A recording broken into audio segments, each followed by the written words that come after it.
지난 수요 예배 때 내 여호와를 기억하라 라는 제목으로 말씀을 전했습니다. 이 말씀을 다루면서 아브라함의 횃불 언약에 대해 잠깐 살펴보았습니다. 오늘 본문은 하나님께서 이 횃불 언약을 통해 이스라엘 백성들에게 말씀하신 예언을 집중 조명해 보겠습니다. 예언은 바로 창세기 15장 13절로 14절 말씀입니다. 제가 봉독하도록 하겠습니다. 주께서 아브라함에게 말씀하셨다. 너는 똑똑히 알고 있거라. 너의 자손이 다른 나라에서 나그네 살이를 하다가 마침내 종이 되어서 400년 동안 괴로움을 받을 것이다. 그러나 너의 자손을 종살이하게 한 그 나라를 내가 반드시 벌할 것이며 그 다음에 너의 자손이 재물을 많이 가지고 나올 것이다. BC 1876년경에 야곱과 함께 애굽, 즉 이집트로 이주했던 정착 1세대들은 모두 죽고 그곳에서 새로 태어난 세대들로 완전히 교체되었습니다. 이 시기는 모세의 출생 직전으로 이스라엘이 애굽에 정착한 지 약 350년 된 BC 1520년으로 추정이 됩니다. 요셉이 애굽 총리로 재임할 당시에 왕조였던 셈족 계통의 힉소스 왕조가 있었습니다. 제18대 왕조인 투트모스 1세가 힉소스 왕조를 무너뜨리고 정권을 움켜쥐었습니다. 이 왕은 요셉이 자신과 다른 종족이었기에 이스라엘 백성들을 의도적으로 무시하고 경멸했던 이력이 있습니다. 이러한 시기에 이스라엘이 생육하고 번성에 심히 창성해졌습니다. 심지어는 강대해져서 수적으로나 육체적으로나 애굽인들에 비해 굉장히 탁월했습니다. 이 모든 것은 하나님의 구속사적 계획 안에 이루어진 그분의 축복과 약속의 결과임을 나타내고 있습니다. 이스라엘 백성들의 인구가 증가하고 장성해지는 것을 두려워한 바로 왕은 결국 잔인한 이스라엘 말살 정책을 내놓았습니다. 이스라엘 백성들에게 극심한 중노동을 부여하고 모든 히브리 산파에게 일러 갓 태어난 남자아이를 나일강에 던져 죽이라는 척살 명령을 내립니다. 절대 군주제 하에서 이스라엘 백성들은 애굽인들의 증오와 민족 감정을 견뎌야만 했고 탄압과 착취 속에서 힘없이 살았습니다. 피의 울음소리가 가득한 이때에 모세는 요게벳에서 태어납니다. 태어나자마자 죽음에 노출된 모세는 바로의 딸로부터 생명을 보존하게 됩니다.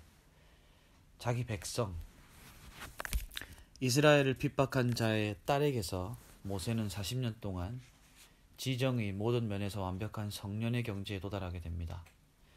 하나님께서 나이 40이 된 모세에게 자기 민족 이스라엘 백성에 대한 마음을 주십니다. 결국은 이스라엘 백성을 핍박한 애굽인을 돌로 쳐 죽여 왕자의 신분에서 도망자 신분으로 전락하게 됩니다. 바로가 모세를 죽이고자 하여 모세는 미디안 땅에 숨어 살며 결혼을 하고 일개 목부의 신분으로 양을 치는 비천한 일을 40년 동안 지속하게 됩니다. 모세는 미디안 광야에서 양을 치다가 하나님의 산 호렙에 이르게 되었습니다. 세네라는 말이 이집트 아카시아입니다. 개나리 나무와 같은 관목이고 가시가 있어서 가시 떨기나무로 불리기도 합니다. 이 중근동 지역에서 흔하고 광야에서 잘 자라게 됩니다. 우연히 불꽃 떨기나무를 보게 되었고 호기심이 가득 찬 모세는 나무가 타지 않는 기이한 현상을 좀 더 자세히 보기 위해 가까이 가려 했습니다. 그런 찰나에 하나님의 사자가 불꽃 가운데서 나타나서 모세를 2번 부르십니다. 모세야, 모세야. 모세가 대답하길 내가 여기 있나이다. 하나님께서 모세에게 가까이 오지 말아라. 내가 선 곳은 거룩한 땅이니 내 신을 벗으라고 말씀하십니다. 이 고대 근동 지방에서 신 또는 발은 인간 삶의 전체적 영역, 곧 내적 품성과 외적 행동의 총체를 상징했습니다. 또한 먼지가 많은 근동 지방에서는 신발에 더러운 먼지나 오물이 묻게 되는 경우가 있습니다. 그러므로 여호와의 임재 앞에 신발을 벗는 것은 하나님과 인간의 본질적인 차이를 보여주고 있습니다. 하나님 앞에 선 인간은 자신의 죄악됨을 고백할 수밖에 없는 비천한 존재가 되겠습니다. 타락한 인간은 자신의 죄악된 모습 그대로를 하나님 앞에 설 수 없으며 하나님의 종으로 쓰임받기 위해선 죄악과의 단절, 곧 예수 그리스도의 구속의 은혜를 덧입어야 한다는 사실을 보여주고 있습니다. 한 가지 중요한 점은 하나님께서 모세에게 내 신을 벗으라 라고 말씀하셨는데, 이 명령을 통해서 모세를 당신의 종으로 사용하신다는 것을 선언하신 것입니다. 하나님께서는 모세에게 그의 조상에 대해 언급하십니다. 족장들 아브라함, 이삭, 야곱과 연계하신 것은 바로 그들에게 자신을 계시하시고 언약을 맺었다는 의미뿐만 아니라 현재 진행되고 있는 출애굽 역사 또한 그 언약에 근거하여 이루어지는 사건임을 강조하기 위함입니다. 그분의 언약은 어떤 상황과 여건 속에서도 변치 않으며 계속성과 일관된 지향점을 갖고 있다는 사실을 분명히 알 수 있습니다. 하나님 스스로를 모세에게 나타내시고 조상들이 믿었던 분임을 언약을 통해 증명하셨습니다. 이로써 하나님께서는 모세를 부르시기 위한 명분을 세우셨고 이제 출애굽 준비 절차를 다 마치게 된 상태입니다. 오늘 여러분과 나누기 원하는 핵심 메시지는 세 가지입니다. 첫 번째는 언제, 어디서, 그리고 무엇을 위해 부르시는가. 하나님께서 모세를 부르시기까지의 80년을 한번 묵상해 봤으면 좋겠습니다. 40년 동안 정치, 경제, 교육 모든 분야에서 지도자로서 적임자였던 모세와 40년 동안 광야 생활과 연단을 통해 하나님의 사람으로 변화된 모세. 이스라엘 백성들을 출애굽하고 약속의 땅으로 인도하는 미션을 위해 태어난 모세. 이 한순간을 위해 80년이라는 세월을 보내야만 했던 모세를 생각해 봅시다. 이 본문 말씀은 여러분에게 무엇을 말하고 있습니까? 하나님께서 변치 않으시고 아브라함과 맺은 언약을 성취하시기 원하십니다. 또한 모세의 삶은 모든 시대에 하나님의 종들이 갖추어야 할 자질의 요건을 저희들에게 상기시켜주고 있습니다. 무언가를 원한다고 해서 곧장 달려가 목적한 바를 성취할 수 없습니다. 어떤 이들은 10년, 20년을 준비해도 실패하는 경우가 있기 때문입니다. 하나님의 음성을 듣고 달려가는 저와 여러분 또한 마찬가지입니다. 저와 여러분은 원하는 목표에 절대 한 번에 달려갈 수 없고 인내와 순종 그리고 하나님을 의지하는 연단의 과정을 거쳐야만 지도자의 직무를 다할 수 있는 것입니다. 궁극적으로 하나님의 부르심은 당신의 기쁜 때에 이루어집니다. 그렇다면 언제 부르십니까? 우리의 생각과 달리 우리가 겸손하고 무능해졌을 때입니다. 하나님은 모세가 모든 학문을 섭렵했을 때 부르시지 않으셨습니다. 하지만 광야에서 겸손한 삶을 살고 있을 때 부르셨습니다. 즉 생활 현장에서 부름을 받은 것입니다. 이처럼 하나님의 부르심의 장소는 저와 여러분이 현재 살아가고 있는 곳이 되겠습니다. 예수님의 제자들을 한번 살펴보겠습니다. 거룩한 성전에서 부름받은 제자들은 단 한 명도 없었습니다. 그물을 깁고 있을 때, 고기를 잡고 있을 때 주님을 만났던 것입니다. 이처럼 매일 우리의 삶 속에서 하나님의 아들과 딸로서 성실히 겸손히 일할 때 주님께서 부르십니다. 그러므로 사랑 안에서 주어진 일에 최선을 다하십시오. 혹시 저와 여러분을 하나님께서 부르셨다면 무엇을 위한 것입니까? 목적은 분명합니다. 자기 백성들을 굽어 살피기 원하시고 궁극적으로는 잃어버린 영혼들을 그분께 돌아오게 하는 특별한 사명인 것입니다. 그러므로 부름받은 목적을 분명히 알고 그대로 실천하는 성도님들이 되시기를 주님의 이름으로 축복합니다. 두 번째는 고통을 보시는 하나님, 부르짖음을 들으시는 하나님, 슬픔을 아시는 하나님입니다. 택한 백성들을 향한 구원의 의지가 인간의 상식으로 이해할 수 없는 영역임을 하나님께서는 7절, 8절, 그리고 9절을 통해 분명히 보여주고 계십니다. 7절에 보면 나는 이집트에 있는 나의 백성이 고통받는 것을 똑똑히 보았다 라고 말합니다. 원문의 근거에 직역을 해보면 보고 또 보아오다 라는 뜻입니다. 즉 하나님께서 지속적이고 세밀하게 지켜보아오고 있음을 강조한 것입니다. 7절 하반절에 또 억압 때문에 괴로워서 부르짖는 소리를 들었다. 그러므로 나는 그들의 고난을 분명히 안다. 이 고난을 분명히 안다는 말로 할 수 없는 비애로 해석되어집니다. 한편 하나님께서 이스라엘 백성들을 이렇게 극심한 고통 가운데 내버려 두신 이유는 애굽 생활에 대한 동경이나 연연하는 마음을 완전히 제거해 버림으로써 향후 전개될 모든 출애굽 역사 속에서 오직 하나님만 바라도록 하기 위함이었습니다. 9절에는 지금 이스라엘 자손이 부르짖는 소리가 나에게 들린다. 이집트 사람들이 그들을 학대하는 것도 보인다. 지금에 의미하는 바는 곧 하나님의 직접적인 개입에 대한 명분과 타당성에 대해 서술하고 있습니다. 불의한 압제자에 대해 공의의 심판을 하실 것을 결정하신 것입니다. 이렇게 하나님께서 백성들을 출애굽하기 위해 열심히 일하고 계신 것을 알리 없는 이스라엘 백성들은 불평과 불만 그리고 깊은 좌절 속에 고된 하루를 보내고 있었습니다. 하나님께서는 과연 우리를 잊으셨나? 왜 우리의 고통을 모른 척 하시는가? 우리의 기도에 언제 응답하고 구원해 주시는가? 인간적인 관점으로 볼 때 이런 이스라엘 백성들의 심적 상태가 이해가 됩니다. 만약 저와 여러분이 끝나지 않을 것 같은 짙은 암흑 속에서 출구를 찾아서 오랜 세월을 보낸다면 어떨까요? 정처 없이 계속 출구를 찾아 걷기 시작했지만 끝이 보이지 않았습니다. 누군가 와서 나를 구해줬으면 좋겠는데 그 누구도 보이지 않습니다. 낭망하고 두려움이 엄습합니다. 결국 스스로에게 이렇게 이야기합니다. 이제 그만하자. 나 견뎌내지 못하겠어. 소리 없이 아우성치는 이런 외침들이 왠지 저와 여러분을 참 많이도 닮은 것 같습니다. 혹시 여러분들 중에 영적으로 침체된 분 계십니까? 오랜 투병으로 인해서 몸과 마음이 지친 분들 계십니까? 말 못한 사정으로 흐느끼고 계신 분 있습니까? 슬퍼하지 마시기 바랍니다.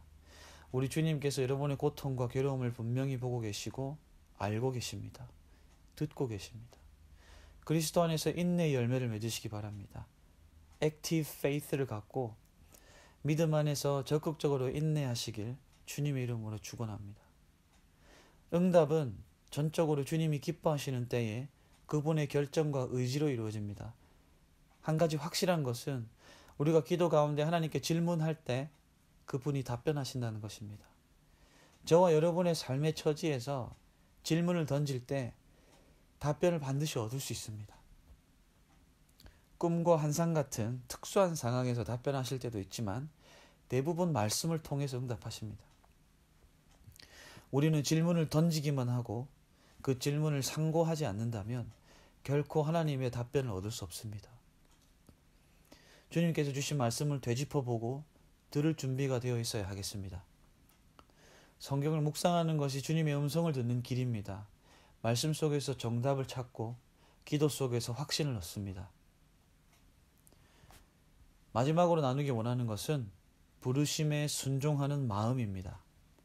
떨기나무 속 불꽃은 초자연적 현상을 동반한 인간이 무시하고 피할 수 없는 하나님의 절대적인 부르심입니다. 구약시대 때에는 하나님께서 그분 스스로를 나타내셨지만 예수님 십자가 사건 이후로는 성령께서 믿는 자들 마음에 내주하고 계십니다. 성령께서 하나님의 깊은 부분을 통달하시고 우리에게 말씀하시고 가르치시고 인도해 주십니다. 하지만 말씀과 기도 생활 없이 그분의 뜻을 분별해 나간다는 것은 어불성설입니다. 하나님께서 시공간을 초월하시는 전지전능하신 분이라면 그분의 부르심은 인간의 예상 밖에서 활동적입니다. 예를 들면 같은 말을 여러 사람에게 계속해서 듣는다거나 꿈속에서 기억에 남는 장면을 지속해서 떠올린다거나 말씀을 보다 마음이 뜨거워진다든가 심지어 대화 중에 위로를 받고 뭔가 중요한 것을 깨닫게 되어지는 이러한 현상들 말입니다. 일반적으로 이러한 현상들을 지나칠 때도 있지만 더러는 깊이 묵상해 하나님의 숨겨진 뜻을 깨닫기도 합니다. 이처럼 하나님께서 수많은 방법으로 잃어버린 영혼을 위해 저와 여러분을 부르고 계신다는 것입니다.